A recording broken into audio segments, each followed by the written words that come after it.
So in terms of the league, we're top of the table once more. However, in the FA Cup replay, there was a goal in the 91st minute.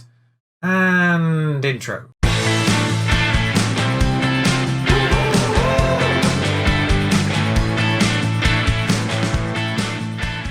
Oh, what a cheeky cliffhanger that was. Sorry, I couldn't resist. 91st minute goal.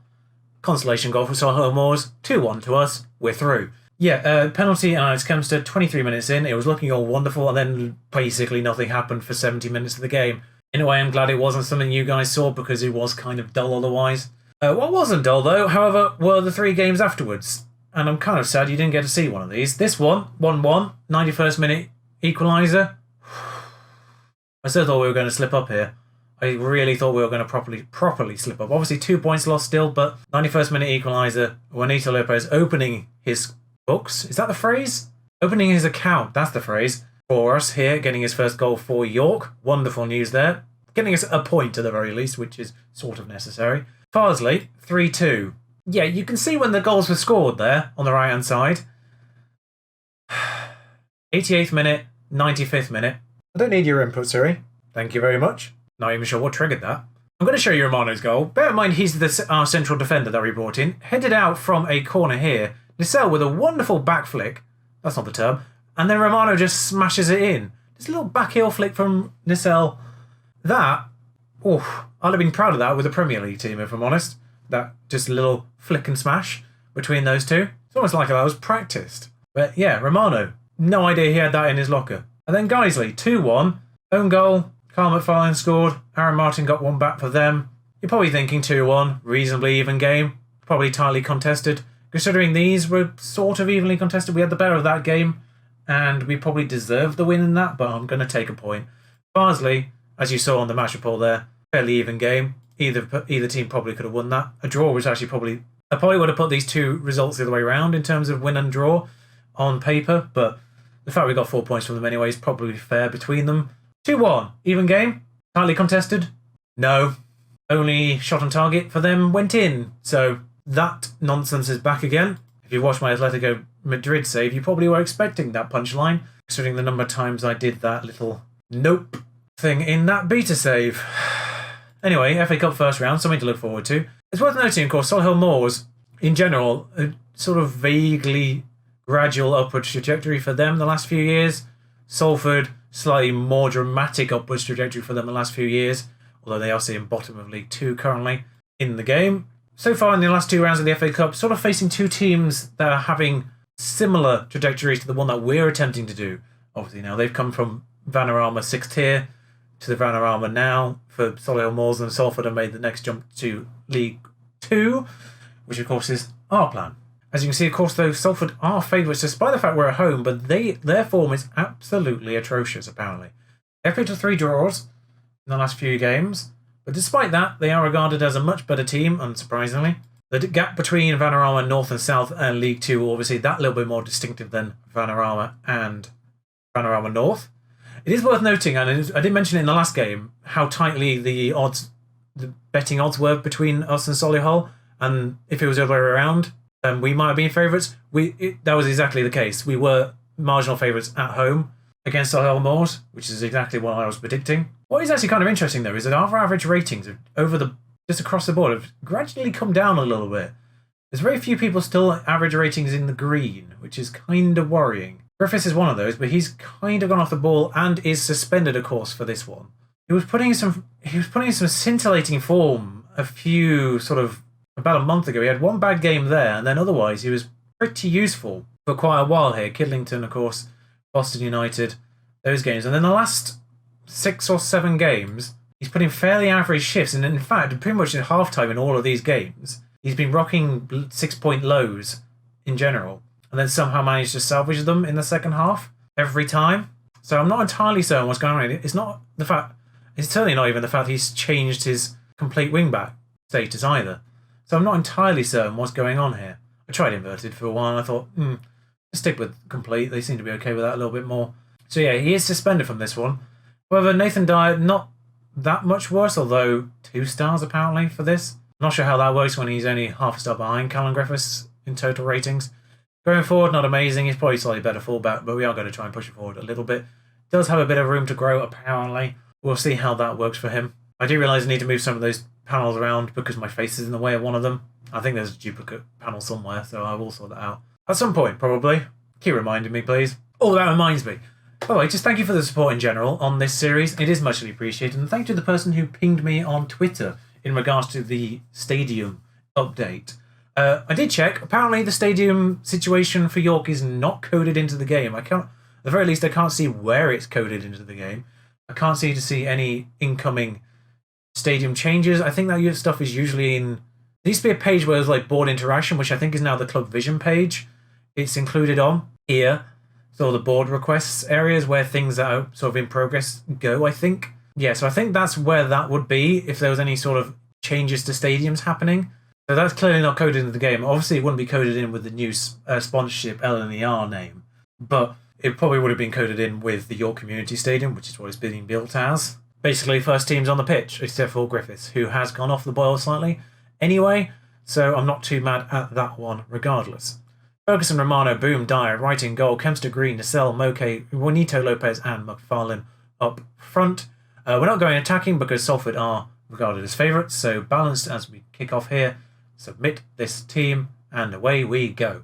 One other thing worth noting, of course, we do have Dan Maguire on the bench. He is now back available to us. Was regarded as one of our best players at the start of the season, but he was injured for 4 or 5 months, apparently. So the media have given you a lot of credit lately. This is the time to pull out this instant winner. Always gets a reaction, that one. The media one. So this is a perfect time to pull that one out of the locker. Thank you for having that available. This is on direct mode very briefly because of the replay situation with Romano's goal, so I will just bob that back on 2D. Sorry, it's just so much easier in general and slightly less taxing in regards to laggy situations and play. Now this highlight has already started and they have managed to penetrate our backline already. Walker's at a tight angle. Harry Wright was going to have to pull out the massive mistake to let that one go through, to be honest. And Conway will swing this win. A lot of it, he doesn't look like they're necessarily playing their first team here, because I've noticed a couple of players already not fully conditioned to play, it seems. Conway amongst them. Something's happened here and must have been an offside, maybe, I'm not sure. But that's been passed back to their Conway there. Look, see, he's on red on the internal circle. Juanito Lopez passes that out to Moke on this side over here. I'm not sure. It got a little bit tousled. I think there was a little bit back and forth. Why was that a shot? Can we stop doing this, please? I picked that up in the beta. Can we please fix that? Nobody in their right mind would shoot from that angle when there's options in the box. Walker, see, not exactly in the 100% inner circle either. So I think they're playing a few people who are either coming back to fitness or not necessarily first-team players. By the looks of things, our only concern in that regard is Dyer, who of course has been outside the team for a while, and a couple of our bench players like Maguire, who has been outside of the team because of, well, injury. But everyone else has been playing pretty much game in, game out. Juanito Lopez running. Never mind. Dyer underneath this instead. Passes that forward to their player. Why? Why would you do that? I'm not entirely certain. What? Rooney is through. Not that Rooney, but he's a number 9. And, well, Wright shouldn't have done better. In 2D, it looked like Wright should have done better. I'm not entirely certain what's occurred here. Romano has been caught out and... I mean, in 3D, it does look like a better shot than it did in 2D. Highlighted immediately from half-time here. I'm actually going to bob with some positive, actually. It's a cup game. We don't lose it. We don't lose anything by losing massively here. So we've gone 1 down. We might as well go for it at this stage. 10 minutes in, for crying out loud, and they've had the better of this game already. They've had 5 shots in the first 10 minutes, for crying out loud. We've never been this bad. Anyway, Towell's charging forward now. Oh, it's a penalty. Of course it is. I don't think we've even switched to positive yet. Of course it's a penalty. Why would it not be a penalty? Their striker's been booked already.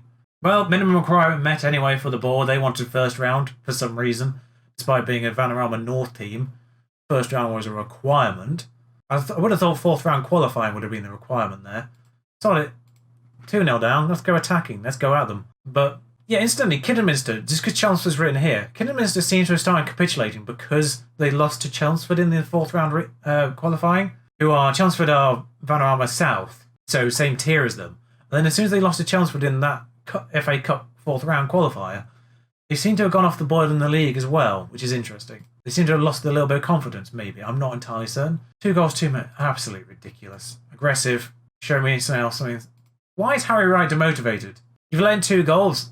Arguably, you're part of the problem. I'm still not entirely convinced by his goalkeeping on the first goal. He did seem to be positioned slightly oddly, that he had to sort of dive far too far to try and even make that save. Romano passes it to Green. Must be another Green on the pitch somewhere for him to be marked. For God's sake, can we just pass it to our team?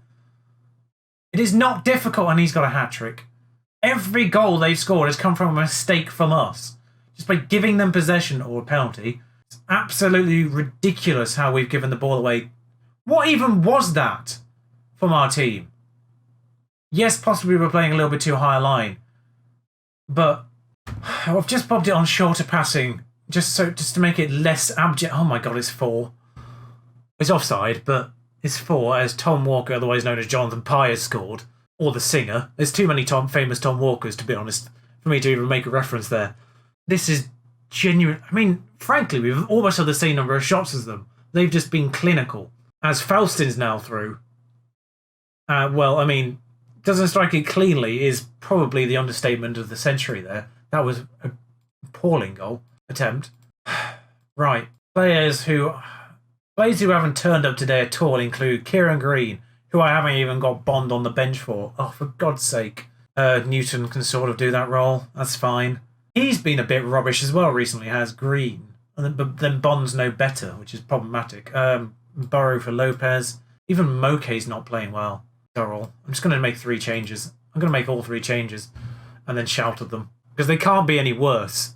And now they're starting to get a little bit better as well. Which is even more annoying.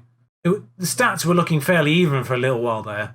As literally nothing is occurring for about 20 minutes. It looks like they changed their approach and now they're going more attacking. It's 3-0. You can consolidate this lead now. But yeah, they've had 11 shots with 7 on target. And we've had 9 with 3, which is the story of this game as we lose possession once more.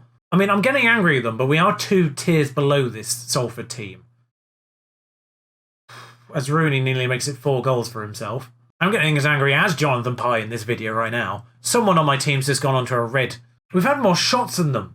Well, it's just one of those days. It is actually one of those days. We've got a consolation goal. We've finally put one in the net. We've now equalised the number of shots on target. But we have not equalised the game, at the very least. In a weird way, I feel like I shouldn't be as angry as I am. The reason why we've conceded is losing possession for the most part. I'm not sure why we're saying it like this, because he's obviously onside. By the way, I love the fact they put it on shorter passing and we score from a more direct shot. Through ball there. On paper, we've had marginally the better of the game. Technically, marginally more possession. More shots in total, but he had it down as a draw, which is surprising, considering there were 2 divisions between them. I'm going to say it was disappointing, just from the way that we conceded. At the very least, we can put that motivation into the league now. We got the minimum that the board wanted from this, which is more than I was anticipating anyway. Realistically, 4th round qualifying is probably the realistic expectation for anyone in the Vanarama North or South. Managerless Salford. They didn't even have a manager.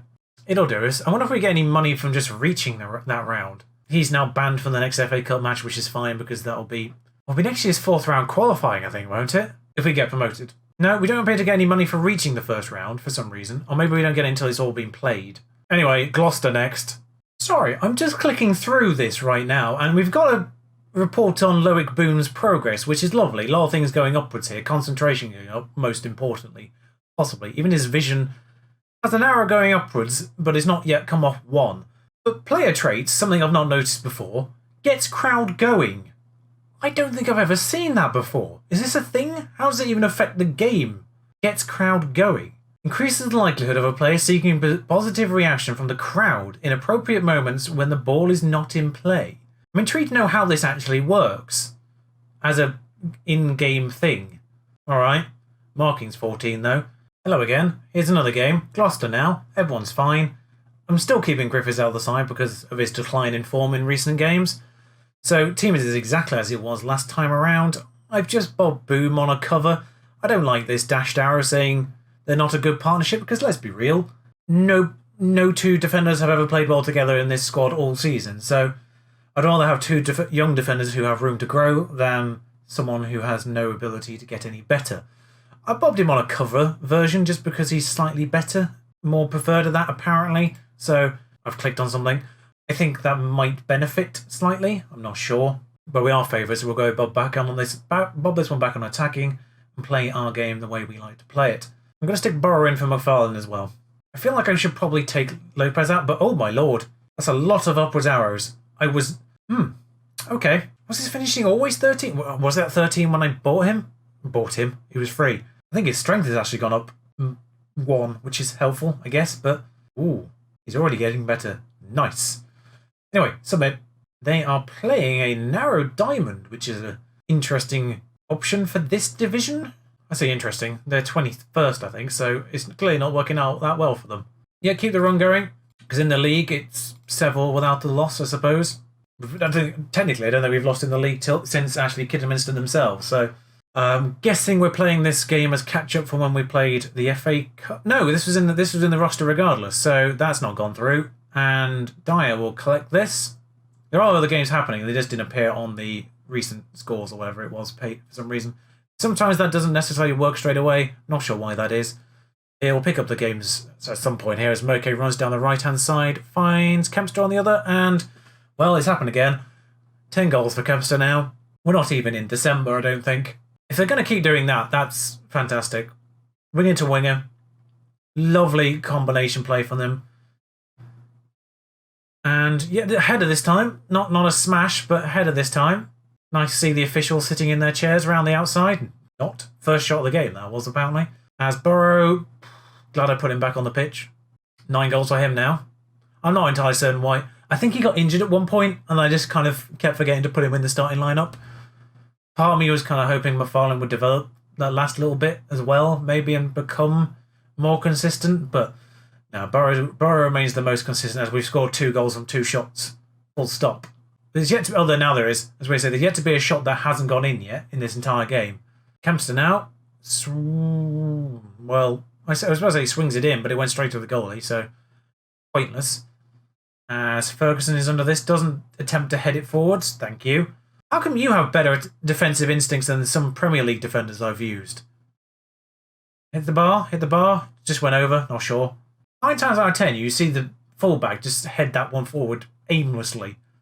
For some reason, he's put it to his feet and run forward with it instead. Anyway, Hanks now in the middle. Romano cuts that one out and just hoofs it to Burrow. Not sure if that was a clearance or intentional, but I don't think he really had much support. Shy of sort of holding the play up a little bit and waiting for it. Shooting was probably his best option, even though it was never going to go in. Looks like they try and hit on the counter-attack as the other defender now gets booked. I do find it interesting they're saying they're not playing well together, considering they've had a few games where they've both been in the high 6s. Particularly the one where Romano scored, obviously. Now Burrow scored 10. This is more like it.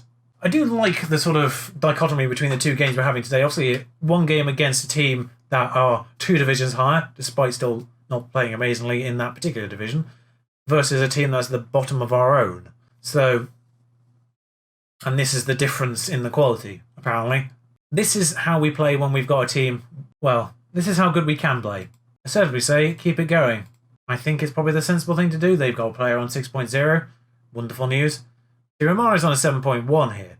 Not entirely certain why, but Moke is ready to lose possession and give it to them, but we regain that immediately as Lopez now rounds his player and hits the crossbar.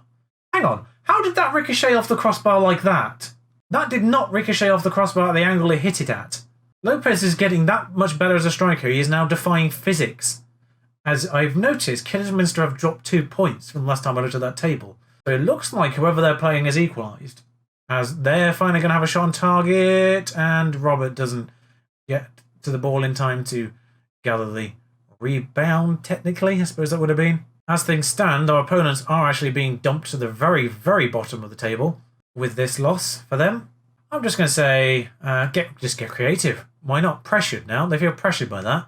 I would like to maybe close the gap a little bit in terms of the goal difference from that 8-2 win that they had. I'm going to bring McFarlane on for Lopez. Why not? I have Paul Griffiths on the bench. 6.6 is actually the worst rating on for our entire team here. So I'm going to bring those 2 off. 5.6. Wow, he's having a torrid time. As pre-game, that was highlighted as their terrible combination, and now they've both above 7 for this match. Just would like to point that one out. But it does look like we're about to go 6 points clear. I would have liked to got more goals, although there is a highlight and there is no longer end-of-game highlights. So this might be something as free kick. Oh, it's a red card. That's all it is. Red card and last minute. Never mind. I was kind of hoping for a 4th goal, get a little bit more goal difference in the system. I nearly said goal It would be nice to close that goal difference a little bit more. These are the result and the performance. Some of them are uninterested. Fine. Boston won though. Good for them. Brackley just going around annoying the heck out of every team by the looks of things. 1-1 against them. It's interesting that we sort of struggled against the same teams Kidderminster struggled against. Because they struggled against Farsley and Brackley. I think they slipped up to Guiseley, but we did dominate Guiseley despite the result. That is ridiculous, by the way, though. 90 plus 1 turnaround. Yeah, we're now 2 goals shy of their goal difference, but 6 points clear. Nice to have that at this stage of the season, as we're about to hit halfway. 2 games till halfway, I think it is. 19 games, of course. 9 games unbeaten. So next time around, first clean sheet in actually a bloody long while. This is Kiddington in the 3rd round qualifier, although strictly speaking Boston. Yeah, Hereford scored against us, Alfreton scored against us, obviously Solihull Moors did, Brackley, Farsley and Guiseley all scored. First clean sheet in the league for a while, I do appreciate that. So there's an FA Trophy 3rd round qualifying round. FA Trophy I'm not really going to bother you with until we get deep into it, hopefully. In the interest of bringing you different teams to what you've seen before, I don't think I brought you any of these games, did I? So it's likely going to be Spennymoor, who are 3rd, and Chester, who are 4th, that I bring you just on this threshold of January, which I know there isn't a January transfer window, but I always tend to avoid showing you anything in January normally, because Kidderminster and Darlington line up on the opposite side in February. So Spennymoor and Chester next time round. No idea where the following rounds of the FA Trophy fall in here. If there's an important one at any point in January, we might bring you that, but Spennymoor, Chester, then likely just going to play all the way through to Kidderminster and Darlington for the one after. Farsley, Guiseley, Kettering, Bradford. They're the league games I'm probably going to be bringing you. FA Trophy, if we get deep into that will probably be breaking up that so far. But as far as I'm concerned, all the episodes in the future have already been decided pretty much at this stage, so that's what those will be. Spennymoor and Chester, though, 3rd and 4th, makes most sense to us. I will see you for those games next time around. Hurrah.